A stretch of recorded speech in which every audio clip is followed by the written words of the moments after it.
Çdo ditë amvisat shqiptare përballen me modyshje, sfida dhe punë.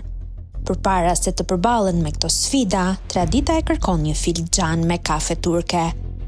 Shkencëtarët kanë kryer disa studime në lidhje me jetëgjatësinë e njerëzve në zonën e Ballkanit dhe të Mesdheut në përgjithësi, të cilët pinë kafe turke ose siç njihet ndryshe, kafja e bluar imët.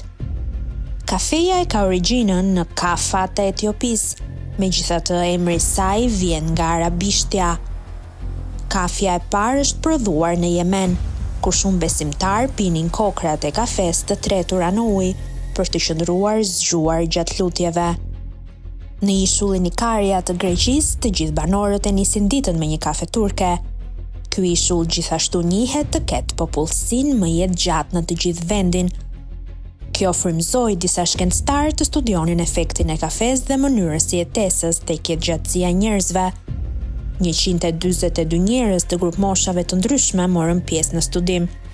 Shkencëtarët morën në konsiderate dhe faktorë të tjerë si gjinia, pesha, gjatësia, pirja e duhanit, sëmundjet e zemrës dhe hipertensioni.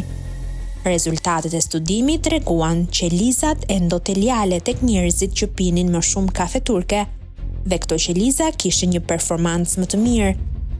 Qelizat kanë një ndikim të drejtpërdrejtë në enët e gjakut. Krahasimi mes grup moshave në studim tregoi se konsumi në rritje i kafes turke ka një ndikim pozitiv në elasticitetin e arterieve. Kjo pakson shanset e shfaqjes së tensionit të lartë të gjakut.